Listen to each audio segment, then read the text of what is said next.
Every bariatric surgery program that I know of has a strong prohibition against alcohol intake around the time of bariatric surgery. Most often this prohibition begins in the run-up to bariatric surgery and then extends for many months after the surgery is complete. Here at Sage Bariatric, our recommendation is to suspend alcohol intake completely for the first full year after the operation is done. Why is this? What are the cautionary concerns about alcohol intake? And I would say there are two concerns. The bigger one, and the one that's going to take up most of the information and the time in this video, is a concern about a slight but real increase in the rate of alcohol consumption, the rate of alcohol addiction or alcoholism after bariatric surgery. That's number one. And then number two, there's concern about regular use of alcohol after surgery definitely leads to weight regain. Now, the weight regain concern is actually a little bit easier to discuss, so I'm going to mention that quickly and then set it aside and get to the main meat of our topic. The concern with weight regain after bariatric surgery is that alcohol itself is a calorie source. The processing of alcohol, which is not sugar despite what you hear in some places, but the processing of alcohol involves conversion to calories that are used as fuel, and that's fat that you don't burn or it's fat that you store. The second concern about alcohol and weight gain is that when you've got a little intoxication, either minor or major, you tend to make decisions that are not so good, and you tend to nibble food, snack food, and eat junk food very often. So people that have regular consumption of alcohol after bariatric surgery are at very high risk of weight regain in the long run. Okay. Let's move back to this concern about alcohol addiction after bariatric surgery. The way we're going to work through this is first we're going to talk about what is observed in terms of alcohol intake after bariatric surgery, its effect on all patients and its effects that might lead to alcohol addiction. And then we're going to talk about the current best scientific understanding about why these changes occur and how they might lead to a small chance of addiction. And then we'll talk about perhaps some practical ideas about moving back into enjoyable social alcohol use with caution. Very early in bariatric surgery history, it was observed that patients were very sensitive to alcohol. Surgeons would jokingly tell their patients that they were going to become a cheap date or a lightweight. And research has shown that this effect of being sober to completely intoxicated in just a little bit of time and a little bit of alcohol is part of the addictive profile of alcohol I'll come back to in a minute. But when we talk about who is most susceptible to alcohol addiction after bariatric surgery, research has given us a couple of characteristics of differences in percentages. And so if a person has regular alcohol intake before their bariatric surgery, that is a risk factor. If they have a smoking history before surgery, that is a risk factor. If they're male versus female, that's a risk factor. As I already mentioned, gastric bypass is a little bit more of a risk than sleeve, although sleeve patients do also seem to be at risk, so we need to pay attention to this all the way around. And one interesting note, in most of the research projects, the risk of alcohol addiction didn't show up until 2+ years after the surgery. So in one very good study, the overall risk of high-risk drinking behavior before surgery was 7.6%. And this is an important point. So we're not talking about alcohol addiction with 0 before surgery. There are some people that have problems with alcohol, technically called alcohol use disorder. Some people that have this before surgery. So in this very good quality research study, 7.6% of patients prior to surgery had some alcohol use concerns or alcohol addiction potential or real alcohol addiction. The rate was 7.3% at 1 year after surgery, which is down slightly, and then 9.6% at 2 years. And then it was stable beyond that. And it's also interesting to note that the group of people with alcohol use problems before surgery weren't exactly the same group that had alcohol use problems after surgery. There were some people that had problems before surgery that stopped alcohol, and some people who had no problems with alcohol before surgery who picked it up. So despite these risk factors that I just mentioned, there's not one uniform process, and really everybody ought to be pretty cautious with it.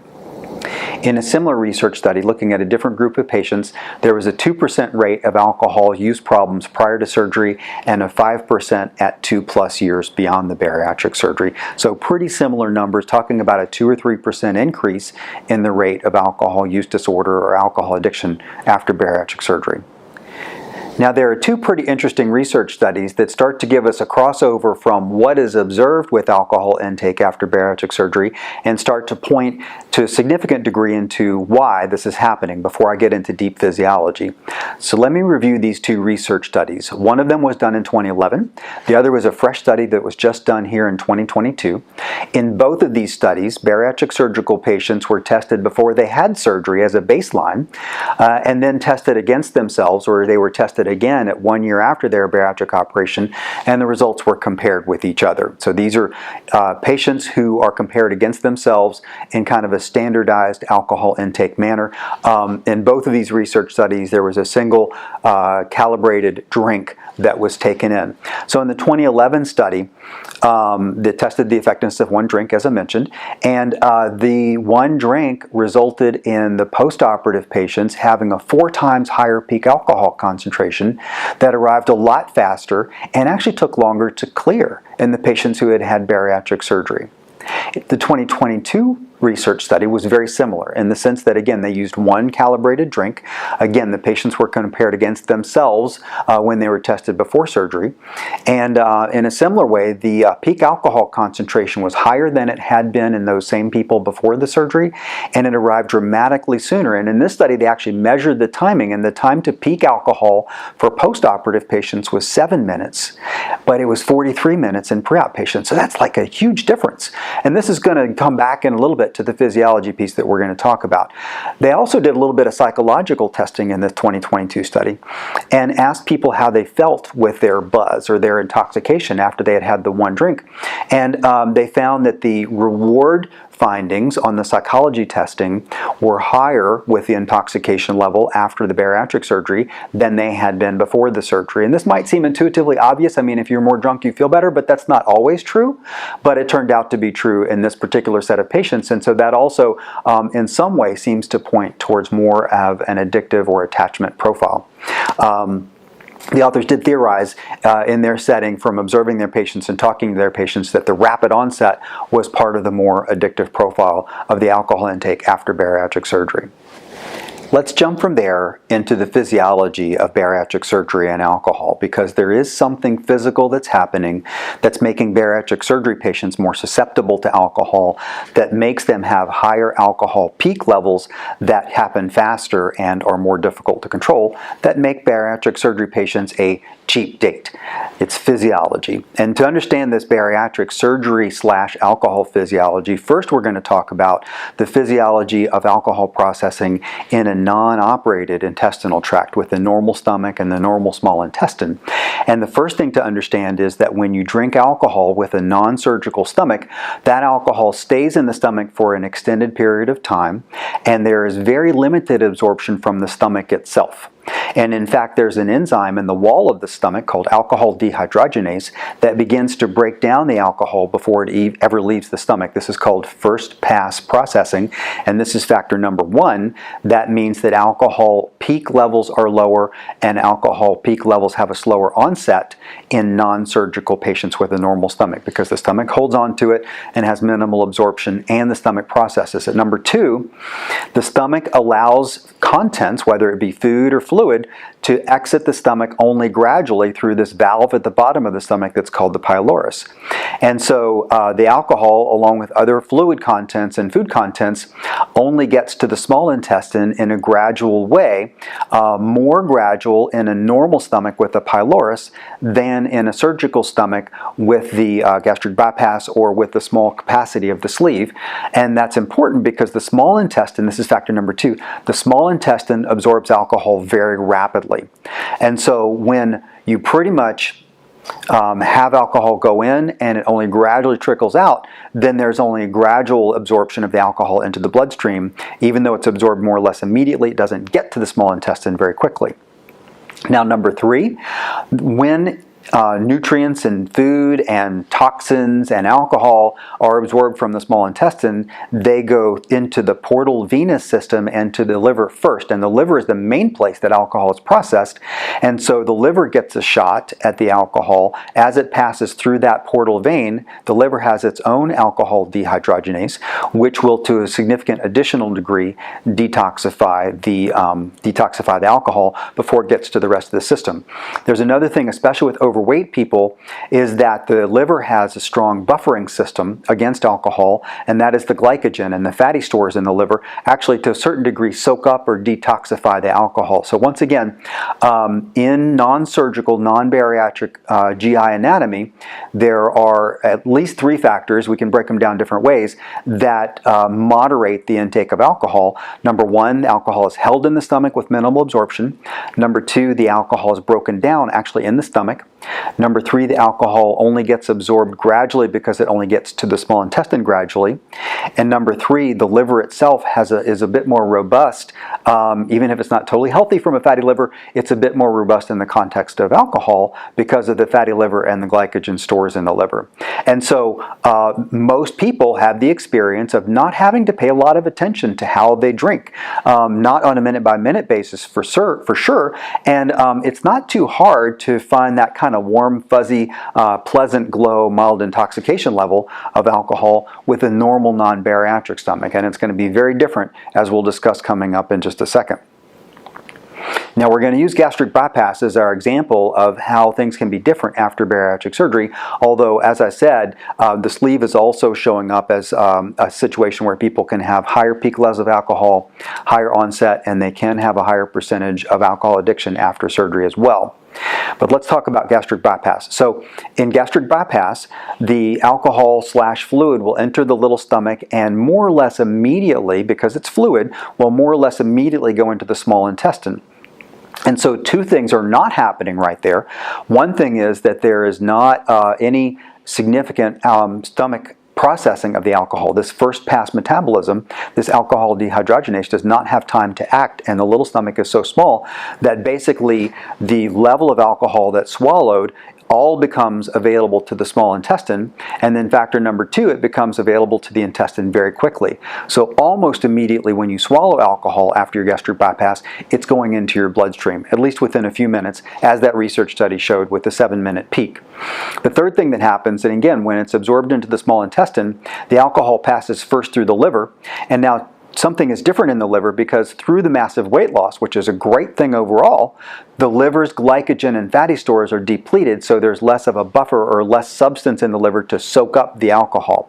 The other thing that happens is that the liver's alcohol dehydrogenase is still intact after weight loss and after gastric bypass and after bariatric surgery, but that system only works at, let's say, 5 miles per hour. It can only go at 5 miles per hour. And so if the alcohol hits it so much more quickly after gastric bypass, if it hits it at 50 miles an hour after the gastric bypass because it's being absorbed so rapidly, then 45 units of that alcohol are going to the system and to the brain, versus if the alcohol is absorbed more gradually back to the normal stomach situation at 10 miles an hour, then only 5 units of the alcohol are getting past the liver and past that processing into the bloodstream.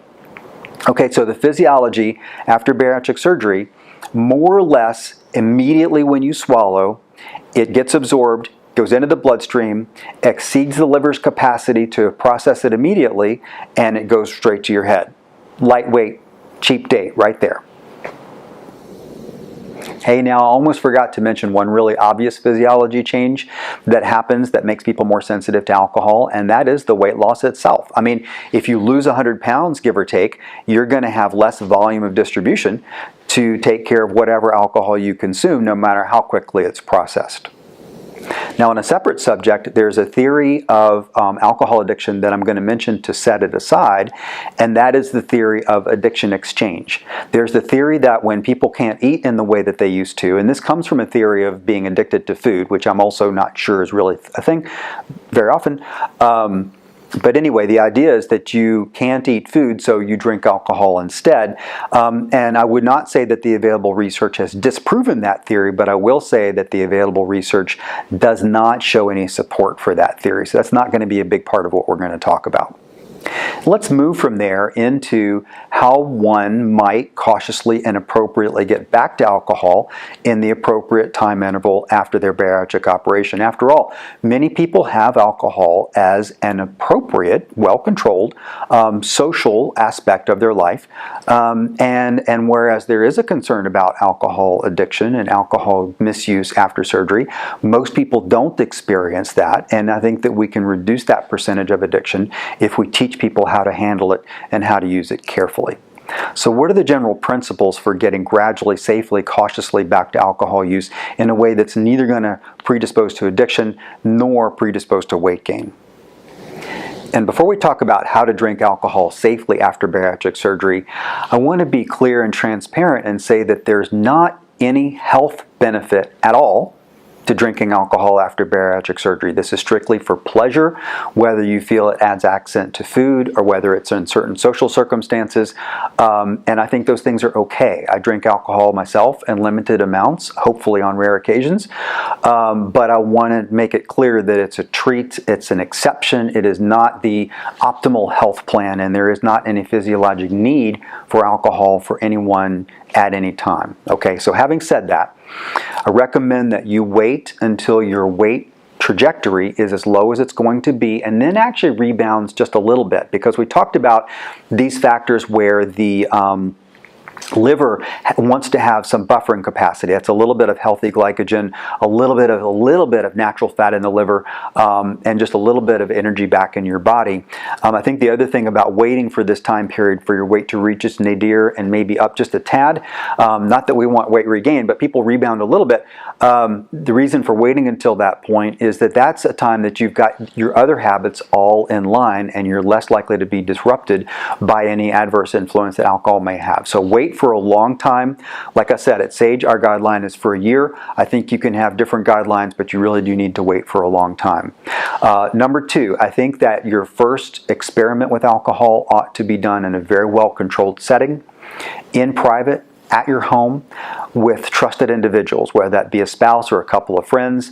And these individuals all need to know that you are conducting an experiment so they can help you know if you go off track, and also so that they can monitor you and then let you know 3 months down the road if you happen to be one of the unfortunate people who get stuck with alcohol addiction. They can help you pull out of that and help you recognize it before it gets to be too severe.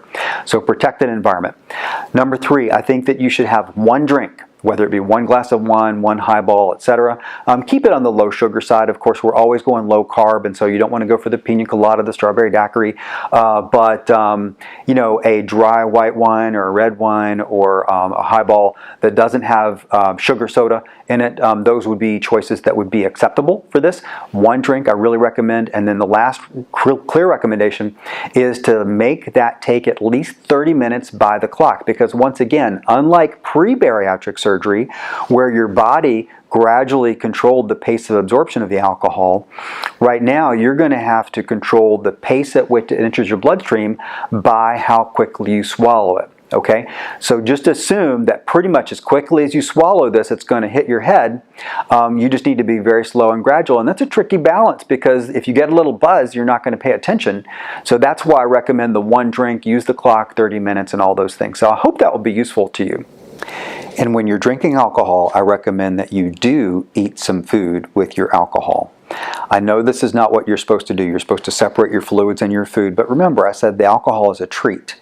And the idea about having some food with your alcohol is that that's going to be another buffer situation. That's going to be another way of gradually slowing the exit of the alcohol from your little stomach into the intestine, and actually will slow absorption. So multiple exceptions to the rule. Like I said, this is social, this is a treat. Now let me change gears. If you're watching this video because you are someone who is concerned that you may already have an alcohol addiction problem, or if loved ones around you have expressed that you have an alcohol addiction problem, you probably do, and I'm sorry to say that, but if you're concerned, then it probably is a problem. And the good news on that is that there are a lot of resources now, developing resources to help you with that. And I recommend that you reach out to your bariatric team, raise this concern with them, and they should have good plans to be able to help you a lot with that concern. But now in closing, I hope through better understanding and information, I've given everyone some understanding about why we want to be cautious with alcohol around bariatric surgery, increased motivation to be very cautious with alcohol around bariatric surgery, and then, if you choose, how to use it carefully and appropriately. Best of luck on your journey.